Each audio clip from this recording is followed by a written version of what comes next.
Question yaw nandro. Remainder theorem aduga factor theorem jingsi ko. Ngahaktang ngagisi. Beta te yaw pa.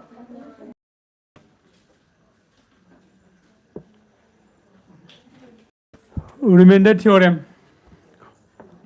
Chapter 2 ne. Okay, chapter 2 ki exercise 2.1 tingarang loisingre. Nandra. Asina exercise 2.2 hogodobne. 2.2 hodringe sida. Kiki exam da siam toina hangba.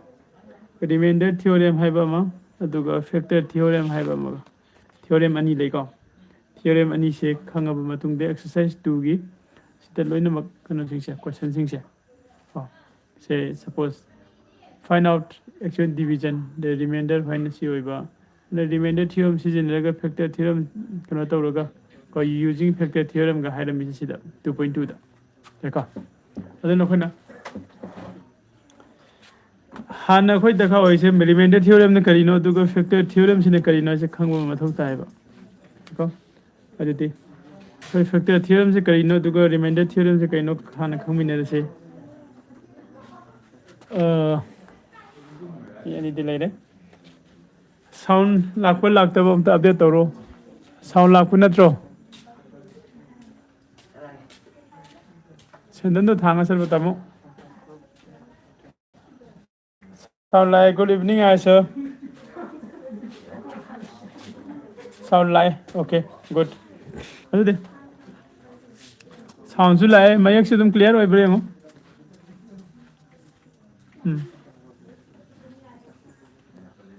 Okay. Ado देखो वो remainder theorem से ताक पहुँच सिको ये ngasi remainder theorem सिदा मागी theorem हाना ये ngam से let px be any polynomial of degree का greater than or equal to 1 है बा का px से polynomial है मने हाई बा polynomial से सिकी मागी degree से greater than or equal to 1 है मागी degree से 1 नत्रगा 1 दगी hen बा है बने polynomial ना मागी degree है बदे निसिंगी ब्रा निसिंग दरगा सो इसे जंग हल्ला के जैसे उबरे हो कितने मतलब का खत ब्रा को so suppose x to the power 4 plus twice x cube minus thrice x square aduga minus 5x plus 4 si polynomial manendra hari basi ki polynomial si degree haraga de polynomial da yauriba variable singi khoide ki sauba power da adu ma gi degree oidini tare ka example gi matung ina hari basi da se khoi gi polynomial si gi khoide sauba degree de kana orani power de 4 orani adu de si gi polynomial si gi degree se ko 4 ne harani ai ko adu 4 haraga de ऐसे कि x to the power 4 है कोई सोम the definition the हाइस ने कहनो px की मागी polynomial है greater than or equal to 1 है बा याम द्रव द 1 दी ओके तो बने बा कम डिग्री तो 1 दी ओके तो अपने याम द्रव द को 1 दगी हेन बा नतक 1 का मान बा है सिमा ज्ञान तारे को अदुक and the let a be any real number a is in any real number or adi a is in a real number am hekta ne lower si real number hai de koi khange natra rational number or bai ko de lai any number am bai real number hai ga de okay adi if px is divided by the linear polynomial x minus a is in a px hai masi divide tawraba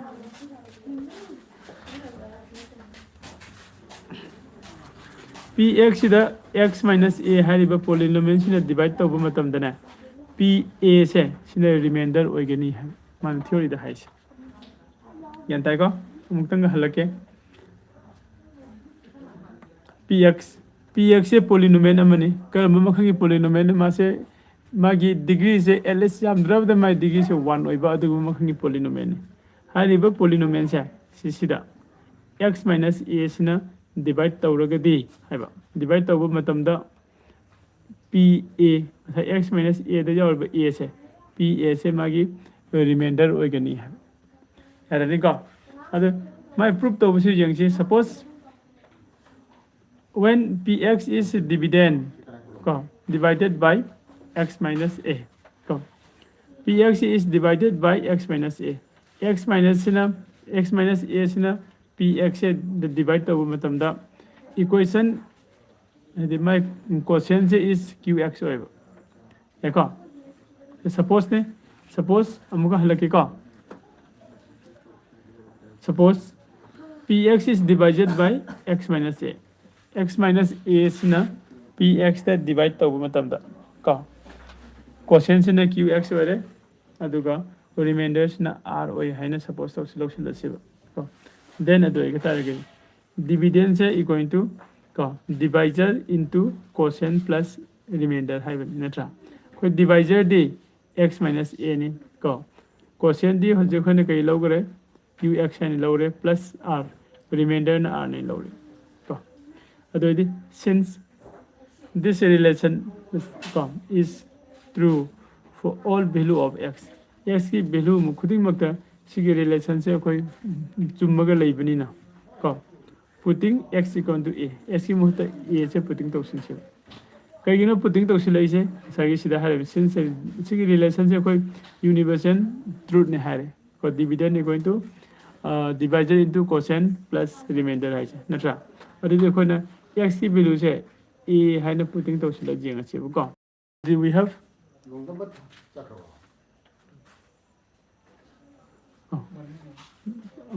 we have अब तो जाओ we have PA से को सही x की मुहत a सिंजिला लेना PA से equal to x minus a minus a अदुगा qx को x की मुहत a लाए अदुगा r लाए देखो अदु रहेगा दी PA से equal to सही a minus a दी 0 तागरनी सुमी को a minus a दी 0 ताबरी ना 0 into q a दी को 0 into q a 0 तागरनी को plus r r खक ले हो को अदुना सही सिदा अखोगी definition हाइगिबदो px सिदा x minus a Cina divide तौरगदी मागी remainder से pa ओइगनी हाइबने को अदुदी सिदा कोइना dividend दो लेरे को dividend सिदा divisor into quotient को plus r सुमाने ले सी ओइरिबा कनो से सिदा को dividend इक्वल टू कइनो जिकेदो divisor into quotient को plus remainder को सिदा कोइना x की मुहूर्त a putting तो सिन बनेबा को अदुदी सिगी a से से px ले मदो a हफ्सिंग गदी pa से ngसा अदर remainder ओइदुनी हाइबने को तो pa से कना का मानरे लास्ट remainder का मानरे यान ताबरा remainder का माइने माना गई नो x की मुहूर्त कोइना a लोने putting तो सिन गरे अदुदी x minus a तो a minus a तारे qx है बना qa ले रहे plus r से ले तो अदुदी a minus a की 0 दुना qa से मांग में नगर ने इक्वल टू लास्ट तक कर देंगे हो रहे remainder r देंगे हो रहे so इन तरह का that is r equal to pa this proves the theorem का remainder theorem की proofs माइन तब यानी का माग हम चाउन हंगबदी नते माग अनी दा अहुम पीरगा दुम मरक तदुम हंगबने का असिदि मी याम यावते का remainder theorem से यारगद्रो यारेन लौरगे सी यारगदी factor theorem से सु कम नते सही कोने remainder theorem दा remainder से मागी pa नि हाइबने को factor theorem दा हाइदिसना remainder theorem दा ओरे इबा pa दो अदुगी value से कगम 0 ओरेबा का बेमा की value से कगम 0 ओरेगा दे खोना कनो दुने लागतोसे factor की का पारगा पे जेंगसे का if px is a polynomial of degree greater than or equal to 1 मागी degree से greater than or equal to 1 ओरे and the a is any real number सही माने का then x minus a से is a factor of px का x minus a से is a factor of px हाइबदी dividend और इबा px सिदा x minus a Cina divide तब याई है बने कर्म मतम जागे है कंदा if and only if p a सिना 0 है मतम है को क्या तारनी सही है बदी means p a से कोई ना remainder theorem ने करी ना है कि बा p a से कोई ना माई remainder ने है कि बा factor theorem ने है इसीना p a सिना 0 है मतम खक्तंग दा को 0 है मतम खक्तंग दा है बने कनाना कनादा जी जन बजागनी है x minus a Cina a से p x की factor हुई है ज्ञान ताब्रो सुरस ताब्रो ताहुब्रो ओके हमको हनगे रिमाइंडर थ्योरम दा है सिना px हारिबा पोलिनोमियल सिगी मागी डिग्री दी 1 दगी greater than or equal to 1 है बनी सिदी रिमाइंडर थ्योरम फैक्टर थ्योरम मानरे a सिना is a real number a से any real number am ओइ दुइनी अदुगी मतुंग दा फैक्टर थ्योरम दा लाई से x minus a से px की फैक्टर ओइ गनी है फैक्टर ओइ बाइदि कइनो डिवाइड तो याबा है नत्रा 2 से 6 की फैक्टर ओइ गनी है 2 ने 6 ते डिवाइड तो यारमनी रिमाइंडर क्या तांगनी 0 ताम दुइनी को अदुई तरोगा x minus a सिना is a factor of px की फैक्टर ओइ दुइनी if and only if को ओइबा मतम खक्तंग दा करबा मतम दा मागी pa हाइबा रिमाइंडर दो 0 ओइबा मतम दा को रिमाइंडर 0 ओइद्रगदी x minus a से फैक्टर ओइरोय तुमे को अदुदि होरे अखोइना फैक्टर थ्योरम सिजिनरगा फैक्टर ओइबो ओइदबा येंगो हारेगदी कैम नाते सम समना pa की वैल्यू 0 ओइबा ओइब्रो ओइदबा येंगो हाइन को अदुगा अमना रिमाइंडर पुथो हाइददि अखो रिमाइंडर दि 0 ओइगरा 1 ओइगरा 5 ओइगरा 6 ओइगरा एनी अखोना फंगबा रिमाइंडर दा अदुदम पुथोक्तुनि यारनि को अदुदि कनोदा लाके question सिको find without exponent division without exponent division है देखो ने exponent division खंगी को 7 दा 2 ने divide तौबा exponent division ने को अदु तौदना find without exponent division से तौदना the remainder when c is divided by को this p river polynomial x cube plus thrice x square plus thrice x plus 1 है river polynomial से सिसिदा roman number 1 x minus 1 सिना divide तौरगा मागे reminder पुथो है Roman number 2 x plus 2 सिना divide तौरगा मागे reminder पुथो है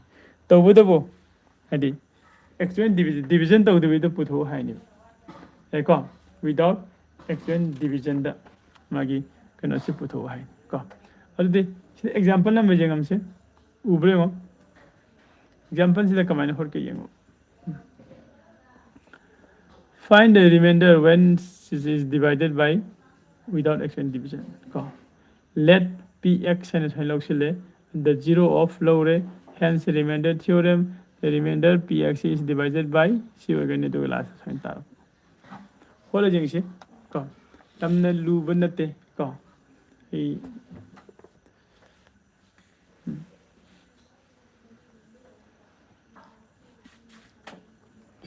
ए यारी को network याबा यादबा दैदि sound Lakhpa लाखतबा दम हारो को ओके एक्सरसाइज 2.2 समी को question number 1 Roman number 1 the P से x minus को अदुदि x minus 1 फर्स्ट दा कोई इसीएस कितन पे हंगे नुआइना बका सॉल्यूशन द लागसे देखो लेट तोक्सिलो let px equal to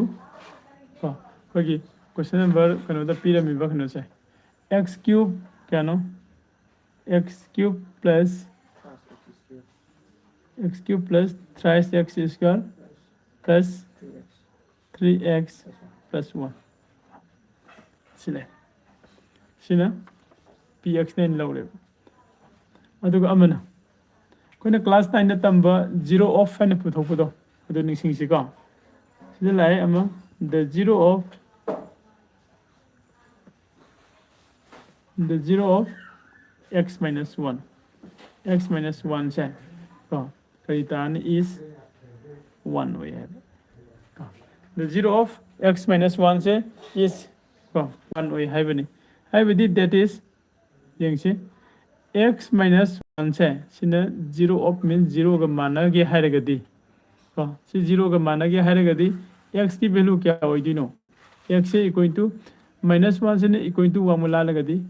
+1 time सुमे को सिगी +1 से सिदा the zero of x minus 1 is 1 है याब्रा देखो हयेंग नंगना एग्जाम दा कइदो होपदि सि जावदसु याय जैसे ने खंगना बै ताकपनि को अदि मतुंग ददि बाय रिमाइंडर थ्योरम हाइनम तासिन बाय आरे को by remainder theorem remainder theorem की मतुंग इना को when px is divided by को to the मतलब इधर मसी फजन न की टेक्स्ट बुक तो हो ना तो होल इसे सोना when px is divided by Kanana divide तो बनो कोई भी सीधा x minus 1 so we go divided by x minus 1 x 1 से ना divide तो वो मतलब दा equal to p1 का मान है यानी का सको ना रिमाइंडर थ्योरम में तम की बतो any polynomial अमदा x minus a ना divide तो रगदी मागे रिमाइंडर तो pa का मान है बने सुमी को सुरस अदुदी हरिबा कोई p px सिदा x minus a की मोहतो 1 से ना divide तो रगदी मागे रिमाइंडर तो p1 ओइबम थोक्त्रा तो का p1 ओइबम थे अदुदी p1 है अदुदी p x की जगह तो 1 लाख है दे सोम नकन साइज सिदी पुथो जिंगसी x क्यूब है बदी 1 क्यूब होरनी प्लस 3 into x स्क्वायर है बदी 1 स्क्वायर होरनी प्लस 3 into x है बदी 1 लानी प्लस 1 ज्ञान ताबदब्रो ज्ञान तादब मी याहोब्रा को ज्ञान तादब जाओ सो मुको हल्लके मुन तारो सही रिमाइंडर थ्योरम ना हागिबदो कइनो बाय रिमाइंडर थ्योरम सिना हारिसे को px is divided by x minus a px दा x minus a सिना डिवाइड तौब मतमदा माय रिमाइंडर दा pa ताई हाइबने अदो हजे कोइ दी a की जगह सिदा करिनो कनानो लइसे को -1 लेबा instead of a की मोहता सिसिदा लइसे 1 नेबको अदुदी pa हैने तारमदा अखोय हजु 1 सिन लागा p1 हैने लाखाने ओके यारे को यारे लौरगे कनागुम ज्ञान ताहोगदबदो हयेंग डायरेक्ट स्कूल इशू सिदा लागा हंगबसु याइको ओके अदुदी इक्वल टू 1 क्यूब दी 1 तारे अदुगा 1 स्क्वायर दी 1 into 3 दी 3 plus 3 into 1 दी 3 plus 1 दी टोटल क्या ताने 4 plus 8 को मैं रिमाइंडर से क्या फंगे रिमाइंडर से 8 फंगे ओके यानी को साइन तौरगा विदाउट एक्सचेंज डिवीजन को एक्सचेंज डिवीजन से यावदना रिमाइंडर कमाइना पुथोकनी हारेगदी सिगिसिने कोइ होतुइसे हेको अदि विदाउट एक्सचेंज डिवीजन है देखो न सिदा से 6 दा 2 ने डिवाइड तब मतमदा 3 ने चलगा 6 0 ताए खंगे नत्रा सिगी सिदा तौरिबा डिवीजन कनो से सि तौदना हाइबने सि तौदना रिमाइंडर पुथो उ है तो एक्सरसाइज 2.2 दा हाइस यारे अदि देखो रोमान नंबर 2 मु जेंगसिरा लाइव दियम लाइ तो मथंग रोमान नंबर 2 से x plus 1 है अदने सर x रोमान नंबर 3 तो जेंगसिया सु कैसु काइदे रोमान नंबर 3 जेंगसिया गना को x की महत्व 1/2 लाख दो एको ददि रोमान नंबर 3 जेंगसि को x minus 1/2 अदने रोमान नंबर 2 इन कॉलम मिसे सिनोय होलो अदो रोमान नंबर 4 से सिनोय गिनी को hot noin hot but ta da do ingom hang si ko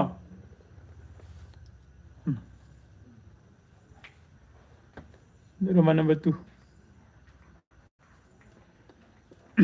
Roman number 2 na 3 হচ্ছে ko 3 the x minus 1 by 2 today we bring x minus 1 by 2 okay adu ngasai si kesa mana na koi solution la si solution da let to silo let ka let px equal to x cube plus thrice x square plus thrice x plus 1 so px की value तारे अरे सब माना ना कनो system ला से the zero of kanagi x minus 1 by 2 say is 1 by 2 तारा ने high बदे that is x minus 1 by 2 से equal to 0 हो गया हर गदी x की वैल्यू से क्या हो रहा नहीं equal to 1 by 2 से नहीं equal to 1 मुला लदी minus नहीं so the plus 1 गया नहीं plus 1 by 2 है नहीं then by remainder theorem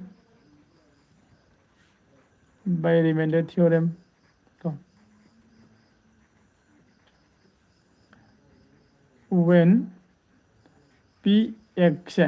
is divided by kanana x minus 1 by 2 px is the x minus 1 by 2 sina divide tabu matamda magi remainder do kya hoga neba remainder se equal to p 1 by 2 se hoga ne haidi theorem da yamu hanin singaro ge ko samanare adu equal to px ti kana ga manaba sida leire ko simo to kana lakhre 1 by 2 lakhre adu 1 by 2 whole cube से ले लेनी x cube की देखो plus thrice 1 by 2 whole square plus thrice 3 into 1 by 2 plus 1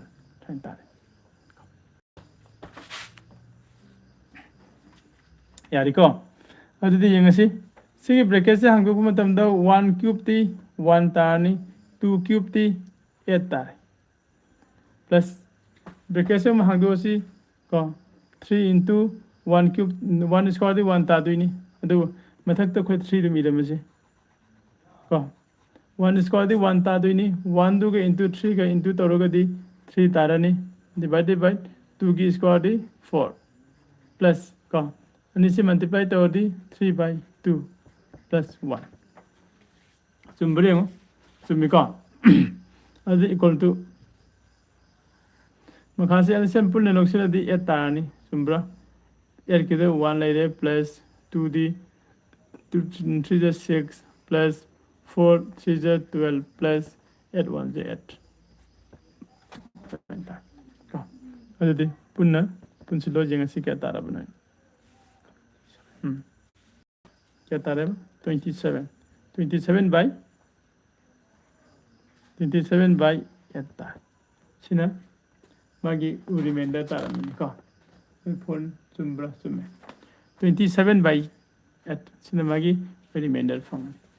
so इन तरो कोई ना question number 1 दा है में से विदाउट एक्सपोनेंट डिवीजन का एक्सपोनेंट डिवीजन तबना फाइंड द रिमाइंडर पुथो रिमाइंडर तो पुथो है बिनुगा से पिरामिड पोलिनोमियल से डिवाइड हो तो से सिंजन गाइसु सिंजिलो अदुगा क्वेश्चन नंबर 2 दा चलसे क्वेश्चन नंबर 1 की इन रोमान नंबर 2 गा रोमान नंबर 4 गा थनमे बा अनि से नोइना जुमनो तो हतो को क्वेश्चन नंबर 2 दा लागतो से डिटरमाइन वेदर x plus 1 से is a factor of Roman number 1 Roman number 2 Roman number 3 Roman number 4 हाइबसिगी फैक्टर ओइब्रा ओइदब्रा चेक तो हाइबे फैक्टर ओइ हाइरगदी ngसाइना मागी रिमाइंडर तो क्या ओइबे जेंगदिनो खोइना 0 ताब एको ꯁꯤꯟꯖꯤꯟꯒꯗ꯭ꯔꯥ ꯌꯦꯡꯉꯣ ꯑꯗꯨꯒ ꯃꯈꯥ ꯍꯣꯠꯁꯤ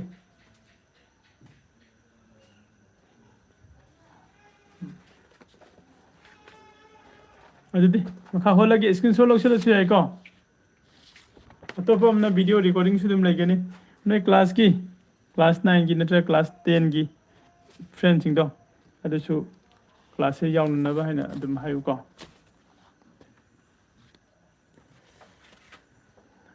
मथंग क्वेश्चन नंबर 2 होचे question number 2 Roman number 1 Roman number 1 में पीछे से x cube plus x square का प्लस x प्लस 1 सिंबल में का x cube plus x square plus का x प्लस 1 चले अदुगा मागी डिवाइड तौगदब मसिंगना x plus 1 से फैक्टर अम ओइब्रिजिंग ओ हैबने को एगा यंगसी determine whether x plus 1 is a factor of this p रिब polynomial सिंग सिगी x plus 1 से फैक्टर ओइब्रिजिंग है यारने अदुदे सी फैक्टर ओइब्रिजिंग सी हारेगदि से सदा मग ginkgo Damana examine हारेमिसे page number 30 को एग्जांपल नंबर 4 दा examine whether x minus 2 से is a factor of this सी factor ओइब्रे जेंगो है कोने factor ओइब्रे जेंगबा सिंग असागी कोने होलक प्रोसेस सब माना दुइनी अगर मागे रिमाइंडर तो 0 ओइबो ओइदब चेक तोगदो कइगुम्बा रिमाइंडर 0 ओरमगदी hence by the factor theorem की मतुंगिना x minus 2 is a factor of px हरगा पिरमदो बदु लोरे हम लाइक अदुदे होलसी जेंगसी अहमद लेट तौसिलनी let px let px equal to x cube plus x square plus x plus 1 याब्रा ऐको अदुगा मथंगदा the zero of कावय अदे the zero of कनागी zero पुथोक्तिनो सब क्वेश्चन न पी गिबदो कनाने डिवाइड तौ हाइबनो x plus 1 0 of x plus 1 x plus 1 0 of x plus 1 क्या तारा ने is going to इसीलिए ने 0 of x plus 1 से is minus 1 तारा करेगी नो कमाने नो सिला हम से that is x plus 1 से इक्वल टू 0 का माना गया है लगती x की वैल्यू से इक्वल टू 1 से इक्वल टू 1 मुलांग लगा माइनस 1 ताकने है का सिमले अदे मखा तारक द कोई नाउ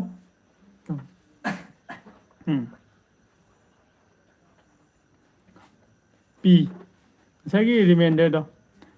फैक्टर थ्योरम द हारमिदो सगी रिमाइंडर द 0 ताबा हाइबनेबा अदुगा रिमाइंडर थ्योरम हारमिसिना सगी सिदा x minus x plus 1 सिना सगी px द डिवाइड तौरग दिमागे रिमाइंडर दो p minus 1 वगैरह हाइबने का अदुदे कोई रिमाइंडर से p minus 1 होय रिमाइंडर p minus 1 से 0 ताबरे यंग दिन विदाउट एक्शन डिवीजन द का इक्वल टू का एस्टिमेट minus 1 वगैरह दी minus 1 की होल क्यूब फॉर्म लेदनी सुम्ब्रा प्लस minus 1 की होल स्क्वायर में लेदनी प्लस माइनस 1 में लेदनी प्लस 1 x की मुहूर्त संजिलकपनी लोइना minus 1 का थोना अकाइबा लेतबरा इन खले यारी का अदि इक्वल टू माइनस से 3 टाइम्स मल्टीप्लाई तरोदी 1 माइनस तागनी 1 से 1 क्यूब ती 1 दुम तारानी का अदुगा माइनस से 2 टाइम्स मल्टीप्लाई तरोदी माइनस माइनस ती प्लस नी प्लस का दी प्लस लेरनी 1 स्क्वायर दी 1 तारे का से बेके हागदो दी माइनस प्लस दी माइनस तरनी 1 लानी प्लस 1 का अदुदी माइनस द 1 अनि प्लस द 1 अनि कखनगदी क्या तारे 0 है का अदुदी सको की रिमाइंडर ओइरिबो p minus 1 की वैल्यू से क्या ओरमे 0 ओरमे से 0 ओरबनिना hence का मागी the पीरसे hence by the factor theorem by factor theorem की मतुंग इना x plus 1 से is a factor of कनागी px है विधि कनानो इसलिए मशा इरम दशा का x cube plus x square plus x 1 सिगे ऐसे फैक्टर अमनी है तो कई गुम्बा रिमाइंडर से 0 फंगद्रगदी फैक्टर ओरोदेने फंगबगी ने coma factor ओरिसे यारिको Sanjan गदरा येंगो अदुगा मथंग Roman number 2 मुहोस screenshot लॉक्सिंग ऐसे लॉक्सिलो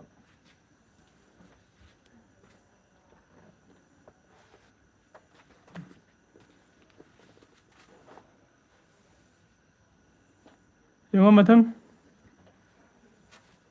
सिदलाइसे रोमान नंबर 2 सिदी खर लाइव माले नोन जेंगदि से रोमान नंबर 3 सिदी लाइव माले सर रोमान नंबर 4 दो रूट का मैम जाओ इधर सर दो लूरम दो मालेगा खंड ब्रो खलम गनी ई खंगम ने दम रोमान नंबर 4 दो सर रूट सुजावे अदोम द जेंग से न को ओके अदुदि कोई रोमान नंबर 4 से जेंग से को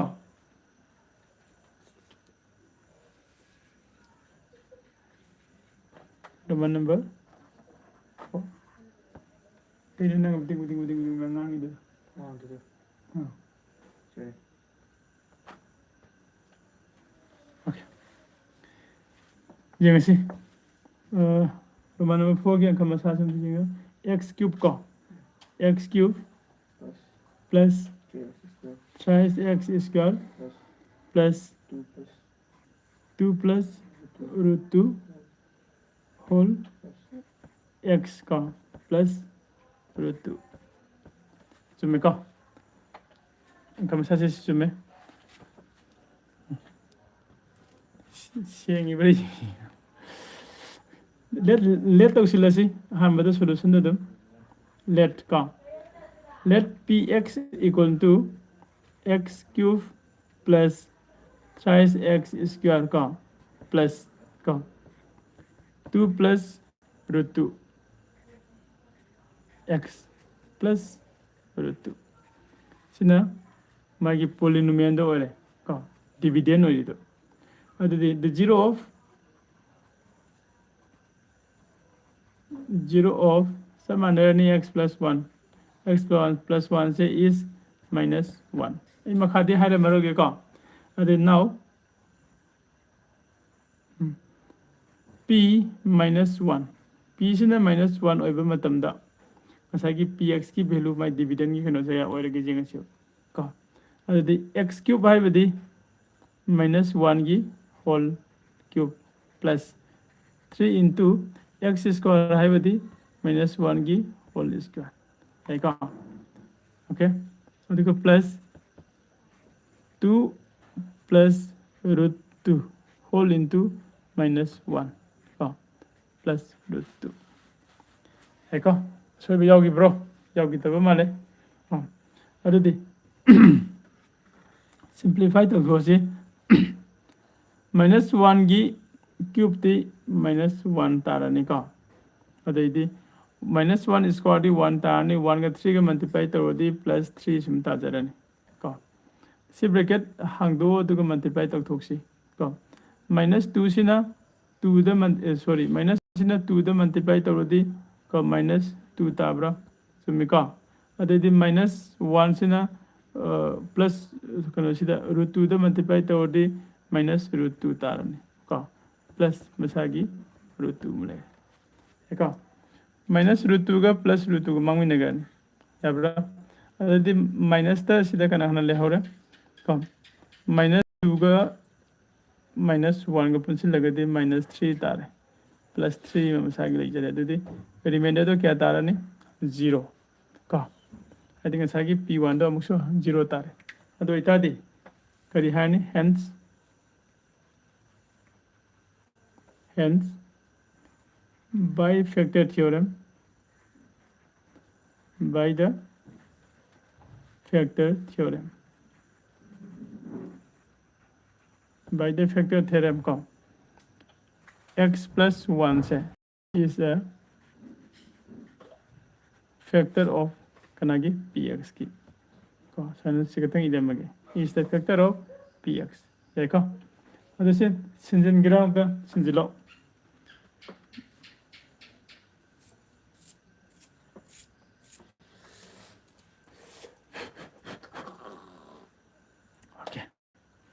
यार ब्रो यार को अदे मथन क्वेश्चन नंबर मखा जी ngasi use factor theorem को question number 3 question number 1 the काल होरिबा 2 द काल होरिबा सिंगसे होय जुम जुम द होलो को अदुगा खंगदबद स्कूल द हंगासु याई कमेंट द हंगासु याई फोन तौरगा हंगासु याई अनु दम हंगनिंगो मतम द हंगो question number 3 use factor theorem से नरगा सर फजन उदरे कनागिनो उदय से मी लोइने मकी उदब्रो नरगा मी मखतरा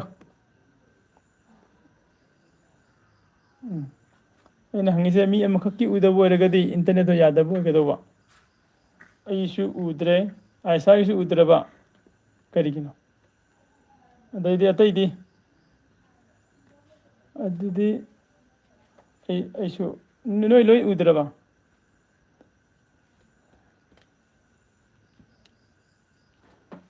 सीधे हम सेंगिदा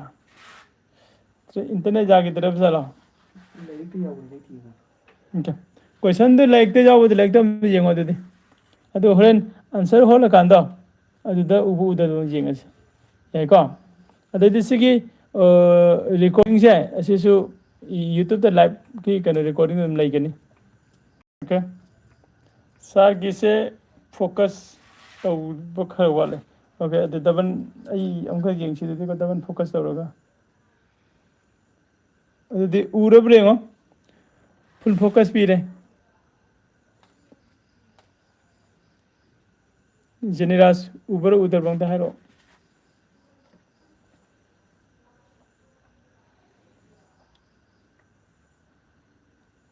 उरे सर ओके थैंक यू ऐसा ओके अदि जेंगसि को use factor theorem determine whether qx is a factor of px in each of the following case factor theorem सिनरकांदा सी qx द p से qx है px की factor ओइब्रे जेंगो है मीन्स और नखोने factor theorem है दे कइनो माय रिमाइंडर दो करी ओइदिनो रिमाइंडर दो 0 है केदोबा को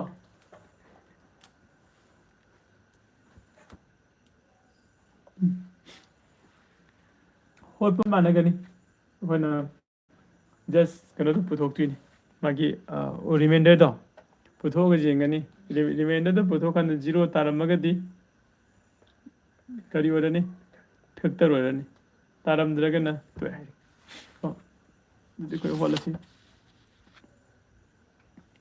question number 3 Roman number 1 Roman number 1 the P से px की ना equal to x to the power 4 minus 81 का अदुगा and qx की ना equal to x plus 3 यारी सेंग उरी को उद्रे दे मुगा हारो फोकस तो चेन वर मसुयाई तो चिले अदे कोना px लेरे कोइ द अदि कनो सु लेरे गा अदि सॉल्यूशन द लासे as given come given the कोइ लेरे मिसे कइ कनो यार px t pyramid equal to x to the power 4 minus 81 का अदुगा 0 of Django then the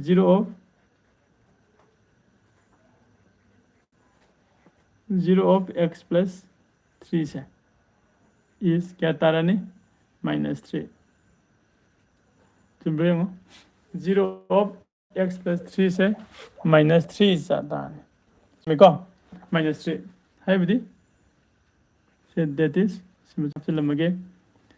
x plus 3 से equal to 0 हो गया है देखा दी x की वैल्यू से equal to plus 3 ने equal to 1 La the minus 3 सोइंता यार बड़ा यार का अरे सी मखा ताबदी सही खोगी पिरामिड मागी px की कनो से वैल्यू से सीधा पुटिंग तौसन से का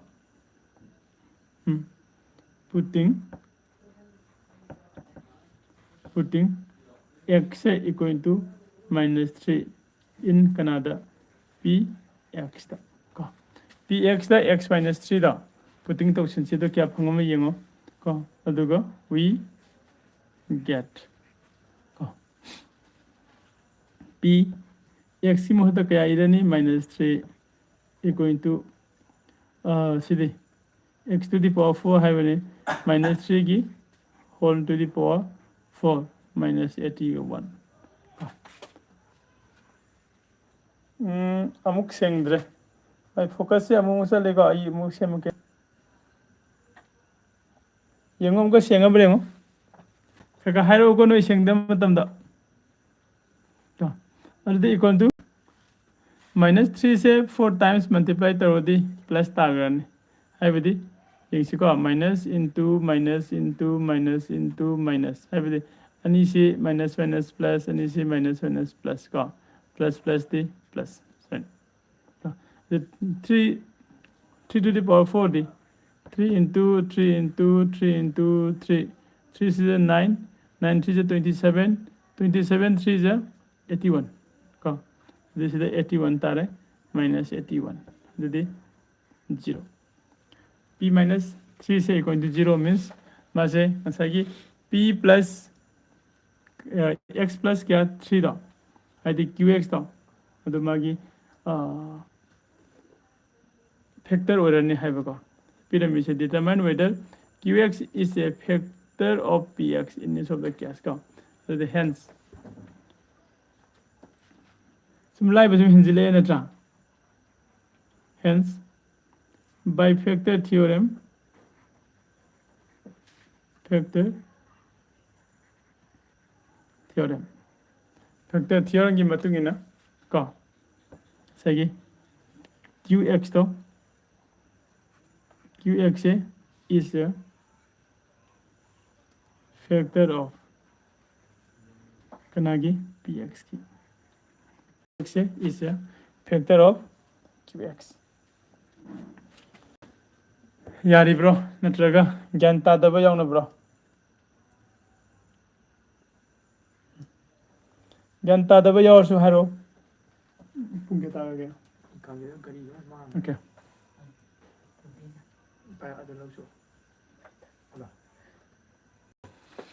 मतंग रोमान नंबर अमगो होलासी को क्वेश्चन नंबर 3 की अदुगा लोसिनब ज्ञान तादब याउद्रे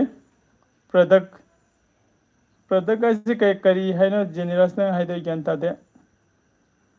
ज्ञान ताबा तादब जाउद्रे है तो ज्ञान तारे तो प्रोडक्ट है तो दे खंगद्रे क्वेश्चन नंबर 3 सिदा रोमान नंबर 1 दी होले अतोप करम होचेबा रोमान नंबर 2 होलुरा 3 होलुरा 4 होलुरा इंद्र आइना पाम होलो है ब्रो roman number 3 okay roman number 3 होले सिगा हेलो सर ओ जेनिरा सारो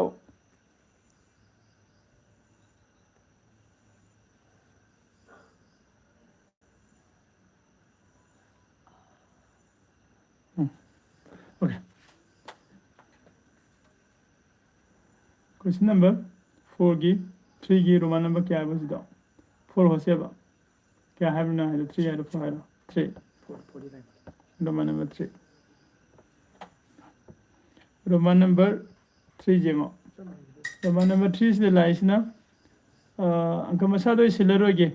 तो होट पहोरोगे का here px equal to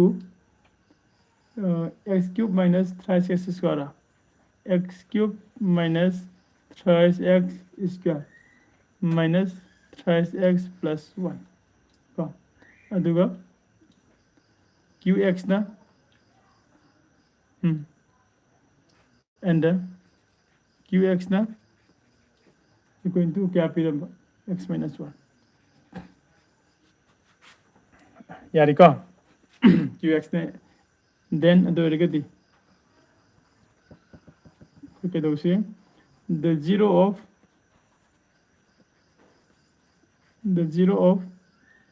x minus 1 have this qx to she say is 1 order new kari 1 oidi no x minus 1 is equal to 0 again had x minus 1 is equal to 1 mulan give the 1 sum taja ni na tra already putting x equal to 1 in px the x equal to 1 se putting to matam da we get kuna phang dise kai no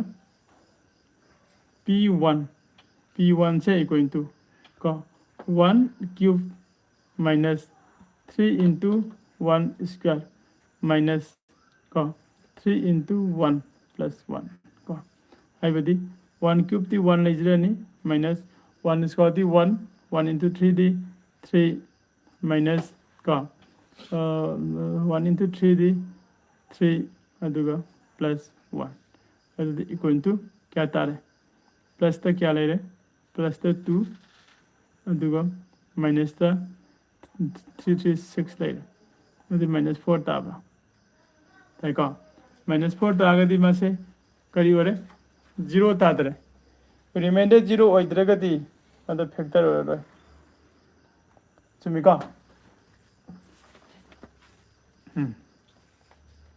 adudi hence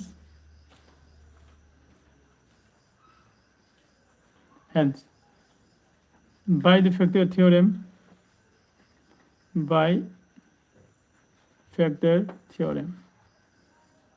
theorem gi matungina ko qx is a factor of kanagi say kada leba ko qx is not a factor of px ko px ki factor natre yarani ko adde si sinjin gadra yengo aduga sigidi khoi soide loisilasi hayeng amuko muhotse ko yara bro good night oilasi dite ko hayeng morning da pung 8 ta sangagadi menstruation horkani join tawsilo aiko okay good night Aisha good night Jeniraz